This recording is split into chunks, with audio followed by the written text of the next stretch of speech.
What's up everyone? So in today's video we're going to be taking a look at a couple of shield accessories that you can get. There are a few shield accessories in the game, but for this video our main focus is going to be on the Ankh Shield, the Frozen Shield, and the Hero Shield. The goal of this video is going to be somewhat similar to my Amphibian Boots versus Terraspark Boots video, but unlike that one, we're not really going to be doing like a head-to-head comparison or anything like that. Instead, we'll just be looking at different aspects of the shield accessories, such as how you can acquire them, and like the attributes that they have, and stats and stuff like that. And then afterwards, I'll just give like a final use case of when I think each shield in particular would be best to use, or at least just give reasoning of how I personally use the shields. And something I just want to expand on really quick before we get into it, but this isn't really a video that's gonna be like, oh, you know, best endgame shield accessories, or, you know, best shield in the game, or anything like that, since I believe the shields are pretty different for the most part, and there are things that each of them can do that the other ones can't really satisfy the same niche, so they're pretty unique in that regard. So I'm not really trying to go for a video like that. Instead, we're just going to go over the different functions of the shield just to see where you can apply their functionalities as well. So that's more of what I'm aiming for. But with that being said, let's go ahead and get into it. Okay, so the first shield we'll be looking at today is going to be the Ankh Shield. The Ankh Shield was added back in the 1.2 update for the desktop at least. For the Ankh Shield, it is a hard mode accessory, but you only have to get to hard mode to fight the mobs that are in hard mode. You don't have to fight any of the bosses. You don't have to do any boss progression to craft the Ankh Shield at least. Speaking of crafting, the Ankh Shield itself only requires 2 components for you to craft. Those components being an Obsidian Shield and an Ankh Charm. So once you have an Obsidian Shield and Ankh Charm, all you'll need is a Tinkerer's Workshop from the Goblin Tinkerer, and you'll be able to craft the Ankh Shield. Unfortunately, getting to this point is the convoluted part. The Obsidian Shield itself is pretty simple to craft, but the Ankh Charm is kind of convoluted. To get started with the Obsidian Shield, you would have to get 20 Obsidian and turn that Obsidian into an Obsidian Skull. Afterwards, you'd have to acquire the Cobalt Shield, which you can get from the unlocked golden chest in the dungeon. Once you have those 2 items, you can combine those to make an Obsidian Shield. To get started with the Ankh Charm, the first component would be to get Vitamins, which is a hard mode drop that you can get from Corruptors and Floaty Growths, which are found in the Underground, Corruption, and Crimson respectively, combined with Armor Polish, which is dropped by Armored Skeletons, which you can find in the Caverns layer, also hard mode only. You go ahead and combine those 2 to make Armor Bracing. So the next step would be to get an Adhesive Bandage. You can get the Adhesive Bandage from Rusty Armored Bones, which are a post-Pantera hard mode dungeon enemy, or from Werewolves, which only show up during a full moon in hard mode, and they're kind of like zombies, they only show up at nighttime. Or you can get it from an Anglerfish, which shows up in the caverns or jungle.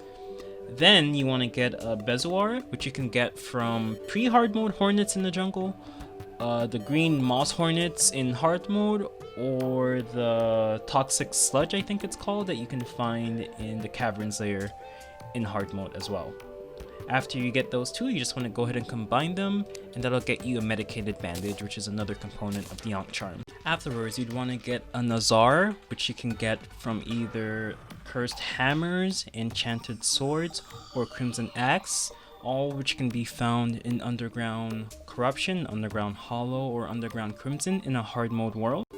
Or you can get it from the Cursed Skull, which is a pre-hard mode dungeon enemy, or the Giant Cursed Skull, which is a post-Plantera hard mode dungeon enemy, which is basically the the hard mode version of the Cursed Skull. So you want to go ahead and combine that with a Megaphone, and the Megaphone you can get from either Pixies that are on the surface of the Hollow during hard mode, from Dark Mummies that are on either, you can find them either in Corrupt Deserts or Crimson Deserts during hard mode, Blood Mummies, which can be found in only Crimson Deserts during hard mode, or Green Jellyfish, which are usually found underground or the Caverns layer. Just go ahead and combine that with the Nazar, and that'll get you the Counter Curse mantra. The next thing you'll want to get is a Fast Clock. And you can get the fast clock from either mummies, which will show up in the desert in hard mode, pixies, which of course again they show up in the hollow surface during hard mode, as well as wraiths, which show up at nighttime during hard mode as well. After you acquire your clock, you'd want to get a trifold map. The trifold map, you can get them from bats, giant bats I should say, that you can find in the caverns once you reach hard mode. Or you can get them from light mummies, which you can also find in hard mode, and you can find the light mummies in the hollow desert. And then finally, you can also get the trifold map from clowns, and clowns can only be found during blood moons on the surface, and they are hard mode enemies only as well. And of course, once you have your map and your clock, you want to go ahead to the Tinkerer's Workshop and make the plan. Once you have your armor bracing, your medicated bandage, your counter curse mantra, and the plan, the last thing you'll need for the Ankh charm is a blindfold. The blindfold you can get from slimelings or corrupt slimes, which are both hard mode enemies that you can find in the surface or underground corruption. Then you can either get it from crim slimes as well, which you can find I think only in the surface crimson. And then you can also get the blindfold from dark mummies or blood mummies, and of course, like I mentioned before, you can find the dark mummies in either corrupt or crimson desert, and blood mummies only in crimson desert. Once you have your blindfold, you go ahead and combine it at the Tinkerer's Workshop with everything else you've collected, and that'll give you your Ankh charm. Then afterwards, you go ahead and you combine your obsidian shield and your Ankh charm to make your Ankh Shield, and that is the process it takes to acquire an Ankh Shield. So now that we know what you have to do in order to create an Ankh Shield, the question is, what exactly does the Ankh Shield do? Well, let's go ahead and take a look. When you take a look at the Ankh Shield, the things that stand out for it is that it gives you, for defense, it grants immunity to knockback and fire blocks, and also grants immunity to most debuffs. So what all of this means is that whenever you equip the Ankh Shield, you'll get an extra 4 defense, as you can see. Once we take it off, we're back at 0. Once we put it on, we have 4 defense. And it also grants you immunity to fire blocks, so Meteorite and Hellstone Brick, usually you'll take damage when you stand on top of them, but with the Ankh Shield equipped, you won't take any damage. I can take it off, and you see I'm taking damage as soon as I take it off, but once we put it back on, we won't take contact damage from standing on top of these blocks. And lastly, it does grant you knockback immunity, so just to demonstrate that for you, this is without a shield on. We'll walk into the jellyfish that's right here, and we get knocked back a little bit. Once we put the shield on, we're free to move around inside of the jellyfish, and that wasn't supposed to happen. Now moving on to the most notable feature about the Ankh Shield is the last point here that states that it grants immunity to most debuffs. When you equip the Ankh Shield, it'll actually grant immunity to 11 debuffs, and those debuffs are Bleeding, Broken Armor, Burnin', Confused,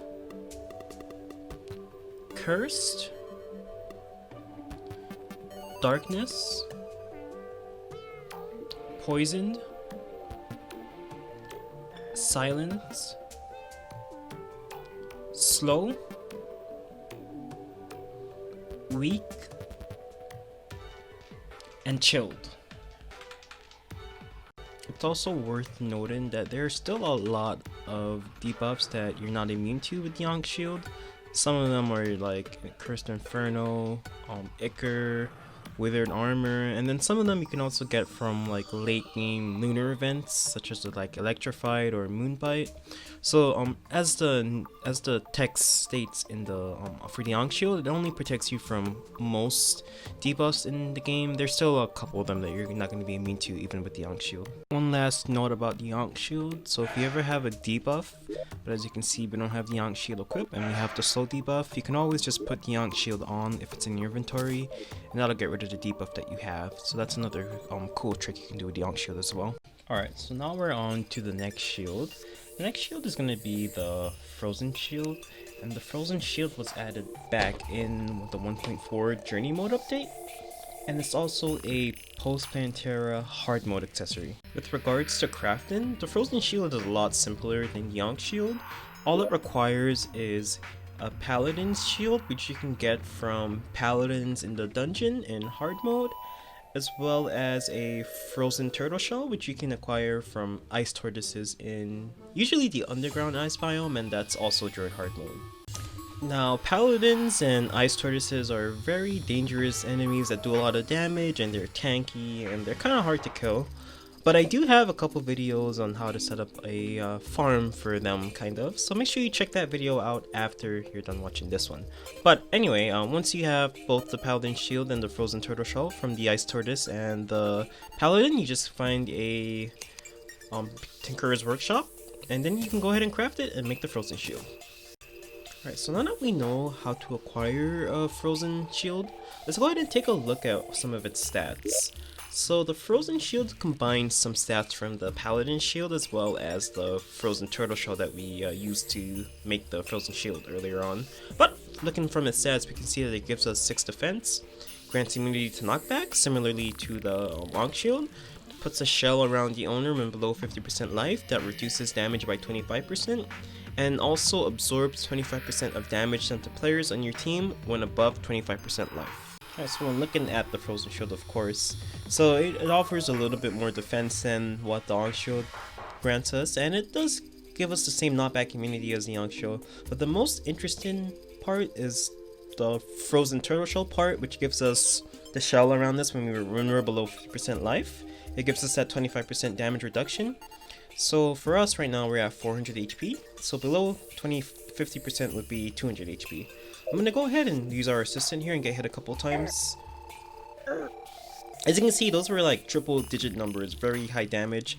And now we're below 200 HP, which satisfies the below 50% HP threshold for the Frozen Shield. And whenever we get below 50% HP, we'll see this little buff in the corner called Ice Barrier, and that's how you know that the damage reduction is taking effect. As you can see a little thing like going around us. So when we get hit again, that only did 90 damage when the first couple times it was doing triple digit numbers. So this is also like without any armor except for the Frozen Shield. Any defense except the Frozen Shield. So you could imagine if we had like actual armor, even like anything, even if it's just mage, it still helps a lot with your survivability. Like whenever you get down to that below 50% threshold, you'll be taking a lot less reduced damage.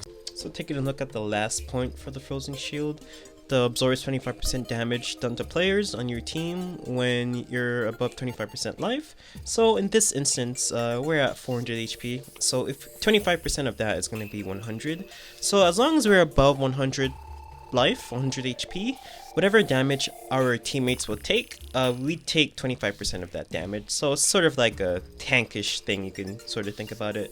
But even though you know, it's sort of like the accessory is sort of geared towards tanks, you don't necessarily only have to use it as a tank, because it's pretty useful for survivability no matter like which class you're playing. So it's worth noting that even if you wear a Frozen Turtle Shell with the regular Frozen Shield, that's not going to really stack the damage reduction bonuses. So just to show you,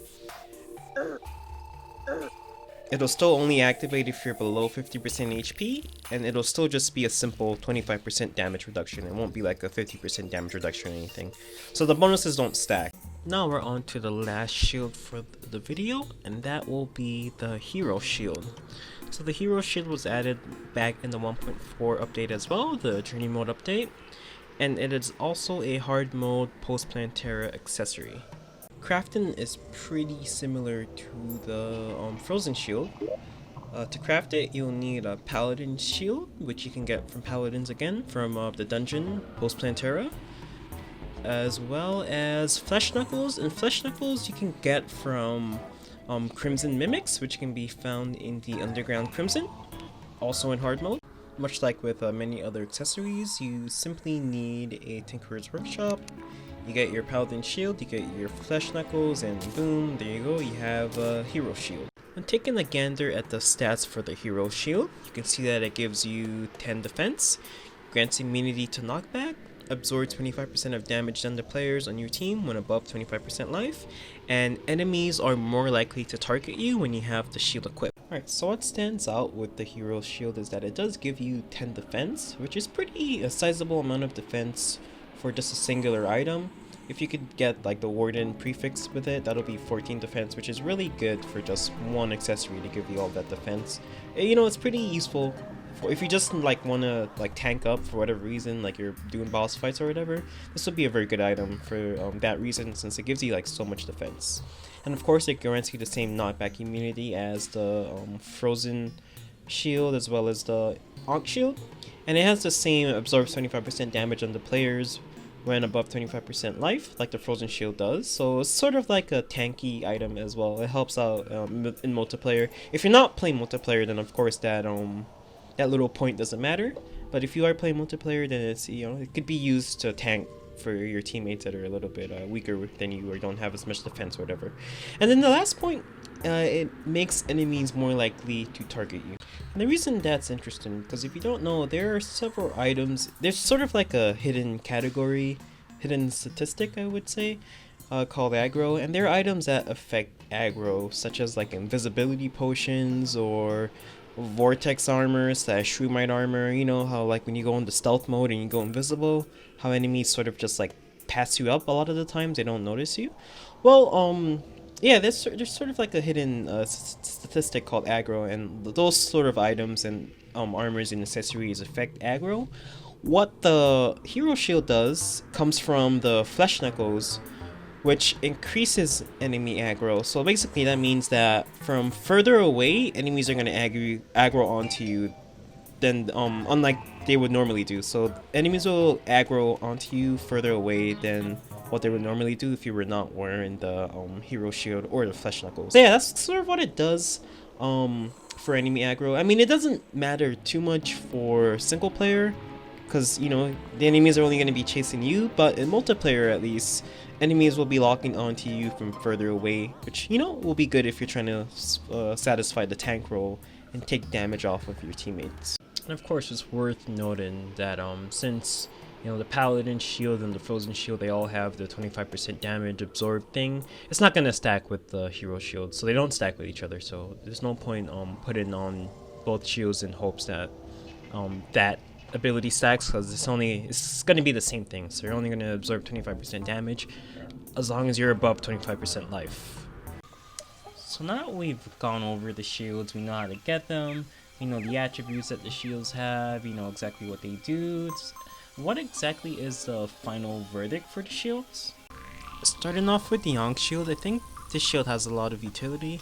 It protects you from a wide array of debuffs, which is really cool. Like, there are plenty of instances in the game where you're gonna be suffering from debuffs, such as like the dungeon or the jungle, and especially in hard mode. So it's very useful in those instances, and it also helps that for the Ankh Shield, you don't really have to keep it on. You can just quickly swap accessories if you need to get rid of a debuff. So it gives it a little bit more wiggle room, since you can just wear something else more valuable that'll help you like more offensively or with evasive capabilities, and then you can switch off to the Ankh Shield if you ever need to just quickly purge a debuff. One of the things I would say that goes against the Ankh Shield, like a negative, is that, you know, there are a bunch of debuffs that the Ankh Shield doesn't really help you with, that you still have to look out for late game. And also, there are some debuffs that you can get from bosses that the Ankh Shield doesn't really help with. So I usually find myself, at least for bosses, I would rather use different accessories, maybe a different shield in the place of the Ankh Shield, and only equip it if I have to get rid of a debuff. But for the most part with bosses, I just use other accessories. I don't think it's that great for bosses. Alright, so moving on to the Frozen Shield. I really like this accessory. I think it's good. It has very strong defensive capabilities. It's a very strong item, like regardless of which class you're playing. It can really help with your survivability. But the thing about the Frozen Shield is that it only helps you when you're at the threshold, which is below 50 HP. So when you're above 50 HP, it doesn't really do too much. It does give you 6 defense, which is pretty noteworthy, of course. It's always nice to have defense to help out with reducing damage that you take, but you don't really see the effect until you go below that threshold. So unlike let's say the Ankh Shield or the Hero Shield, you're not gonna always have the effect of the Frozen Shield. Of course, you still have the other effect, which is that it will redirect some damage that your teammates take, and you'll take the damage instead. But that only happens sometimes, and if you're playing solo, then that's kind of a moot point because it's not gonna really affect you too much. So, of course, I think like just to reiterate again, the Frozen Shield is a very good defensive weapon. You're not always gonna be under the effect of its abilities, since you're not always gonna be below 50 HP. But when you are below 50 HP, it helps tremendously. 50% HP, I should say. When you're below the 50% threshold of your HP, it does help tremendously on the side of defensive capabilities and your survivability as well. The Hero Shield is interesting. This one is more so geared towards multiplayer with its stats that it has, the benefits that it has towards a player, such as redirecting damage from your teammates to you if you're above 25% HP, and making enemies aggro towards you from further away. Those are more so built towards multiplayer. So if you're a solo character, those benefits don't really matter too much. So the only real benefit it has is the 10 defense, and that's nothing to scoff at. 10 defense from just one accessory is pretty good. I in the end though, I still think that this is a hard accessory to recommend for solo players because it doesn't benefit you as much. Like for me, the only time I would personally use this is if I'm trying to go for like a full-on tank build. I would normally do I would wear this armor with like either turtle armor or beetle armor along with the Frozen Shield as well, just to get pump out as much defense as I can to make my character as tanky as possible. But other than that, I don't think it's too great for solo, but it's still usable. Only if you're trying to go for as high of defense as you can, if you're just trying to build yourself up for combat in general. I think it's a little easier to obtain though than the Frozen Shield, since the Frozen Shield requires the frozen turtle shell from the ice tortoises, and I usually find myself getting better luck with the Crimson Mimics dropping the Flesh Knuckle than I do trying to get a frozen turtle shell. But of course, unlike the Frozen Shield, its effects are always active unless you're below 25% health, of course. But the main effect for the Frozen Shield doesn't really activate until below 50%. At least with the Hero Shield, you still get the 10 defense, always as soon as you put the shield on. So you can kind of see that as an advantage, just a slight one. But other than that, I think the Frozen Shield is a little bit better. But I would definitely pick up the Hero Shield if you're trying to max out your defense as well. It's very good for defensive sort of build. Alright, so if you enjoyed the video, make sure you go ahead and leave a like and subscribe and comment. Let me know what you think in the comments, if you think I left out something or if you think maybe I'm wrong about something.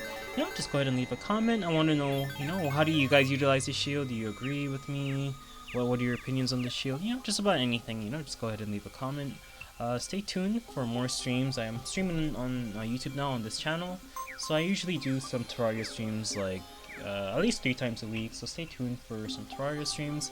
If you want to, I have a Discord link in my description to my Discord, and the Discord is pretty chill. I talk to everyone there, we chill, everyone plays Terraria. If you're looking for people to play Terraria with, you can always join the Discord, and I'm sure some people will play with you there.